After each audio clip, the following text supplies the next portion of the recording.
Hey guys, this is the fourth time I've had to do this video this morning. Apparently, storage on my phone was full and it kept shutting down. So, I'm here at my kid's soccer camp, so I'm kind of killing some time while watching him up above on the mezzanine level. It's pretty cool. I got some pickleball for some senior citizens going on behind me, so it's a little noisy in here. I wanted to answer that question that I put out there for everybody the other day. What if we ran our classrooms like a business?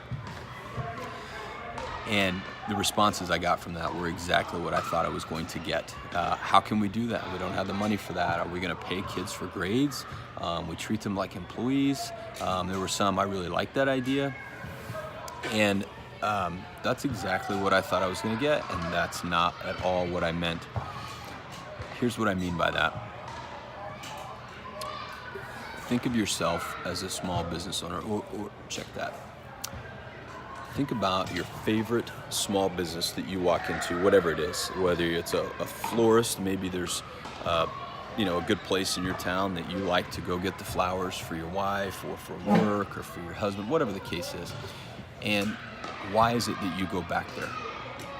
Every time, you go to the same place every single time.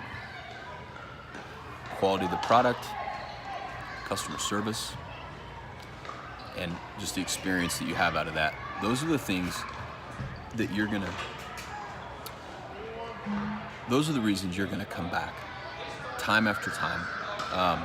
And as long as that place stays in business, and as long as those things don't change, you're probably not gonna go anywhere else. And so if you think about yourself, if you're an educator, if you think about yourself as a small business owner, what kind of business would you own? It would probably be something that is a passion of yours, whether it's being a florist, or maybe you are a soccer camp. Maybe you're a soccer coach and you want to teach little kids how to get better at soccer. So you're going to provide a camp. You're going to run a camp for these kids, and you want as many kids to come back week after week. Continues to grow, right? You're going to make money, provide for your family. You're also providing value to these kids, getting better at soccer. If we take that approach in the classroom, whether you are a art teacher, history, science, math, computer, business, whatever, it doesn't matter. If you take that approach into your classroom and you act as if your kids, your students, are your customers, not your employees. That's the big difference in what a lot of people thought I meant by running our classrooms like a business, where we are the boss and we treat our kids like our employees. Guys, that doesn't work. That piece does not fit our kids anymore. That's a decades-old approach, if not 100 years old, in teaching kids how to be factory workers and provide for industry, so that the rest who weren't doing that could go out and be the white-collar workers. We're not there today. Kids today are looking for something different. They're looking for an experience in their classroom, whether you like it or not. That's what the market is giving you, and it is your job to adjust to that. So every day, walking into your classroom, you're gonna open your doors for business, and your customers are going to walk through the door, hopefully. Some of us are taking advantage in not the best way, knowing that every day we're gonna have kids in our classroom, customers walk into our business, and they're going to hear what we have to say, what we're selling, because that's been ingrained in them. It's just how they've been doing it for 10 years, 12 years, or whatever, however old your students are. If you're in elementary school, you get customers every day because their parents drop them off at the front door. And so are we taking advantage of our customers in the right way, knowing that they're there just because they have to be, and that's how we're going to teach them, and that's how we're going to sell them a bill of goods? Or are we going to approach our students as customers that we want to have as repeat customers? We want to get them to come back every single day and want to buy more of our product. And our product is the lesson you're teaching. It's the content that you're providing to them in hopes that they'll find value out of your history lesson or your quadratic formula lesson. I mean, that's a tough sell to our kids. We hear that all the time. When am I ever going to use this? sell it to them. Find a way to help them understand how they will use the quadratic formula in real life. It doesn't have to be long, detailed, elaborate. It just needs to make sense to them. Find out what they want to do. If they want to be the HVAC technician, then freaking let them be the HVAC technician. You want a guy in your house that wants to do that. You don't want the guy in your house who hates his job and wanted to be the doctor, but somebody told him he had to be an HVAC technician, and nobody provided the opportunity to go to college or whatever the case was. You want the guy who wants to do it. And so if we have somebody who wants to do those things, let him do it. I don't want to do it. And my dad's not always available. He works. He lives 3 hours away. He can't always come up and diagnose or fix the heater problem that I have. There are times I do have to call a technician, and I want the best damn technician walking through my house.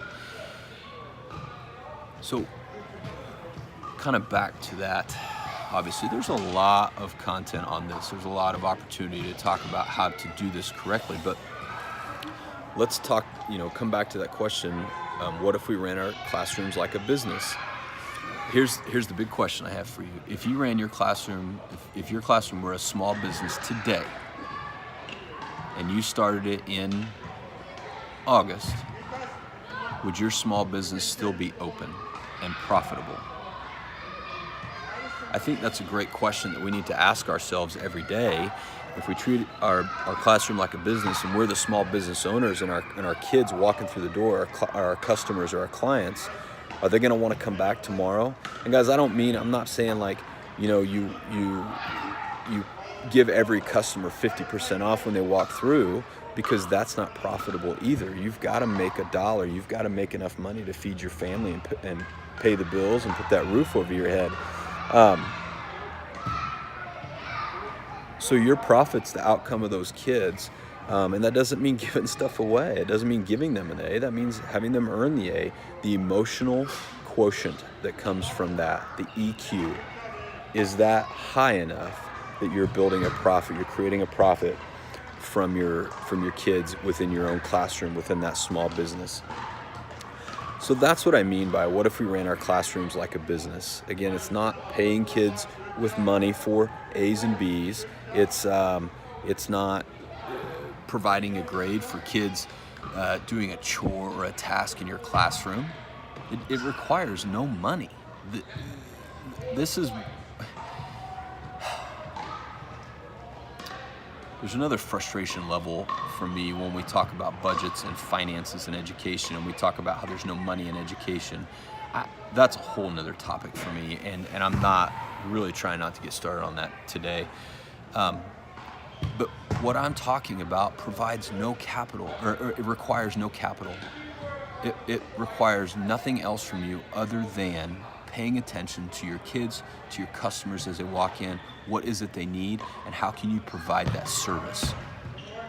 Get to them in a different way. Just because you're standing in front of them teaching about whatever it is you teach doesn't mean they're buying it. Guys, if you've got a kid with an F in your classroom, you need to figure out why they're not returning emotionally in your classroom every single day. What is it that's keeping them from buying what you're trying to teach them? And maybe there's nothing wrong with the lesson. Maybe it's simply that they've had a bad day. If I've had a bad day, I'm probably not going to the store and going to buy more stuff. I'm probably going to only go in and buy exactly what I need and get the hell home and take care of my crap. That's what kids are doing every single day. If they're having a bad day, they're not coming in to buy the extra stuff. They're not coming in buying the end cap stuff, the fun stuff at the end of the aisle. They're not doing that. They're coming in for exactly what they need, and they're getting the hell out of there and going home, taking a nap, going to work, doing whatever it is that they need to do after that helps them feel better. But it sure isn't buying extra stuff in your classroom. So that's where I'm coming from on this. It's not a business for financial profit. It's a business for emotional profit. Eventually, when kids buy more of your product in a good way, their grades are going to go up. They're getting more out of your classroom. They're relating to you better, having an overall better experience in school.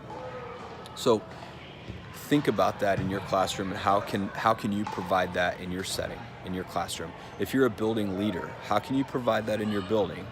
You've got more people to get on board, more customers.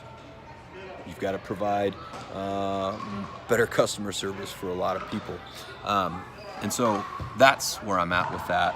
Not paying kids for grades, not running a school for profit. That's not where we're at with this. It's the emotional quotient that comes from this.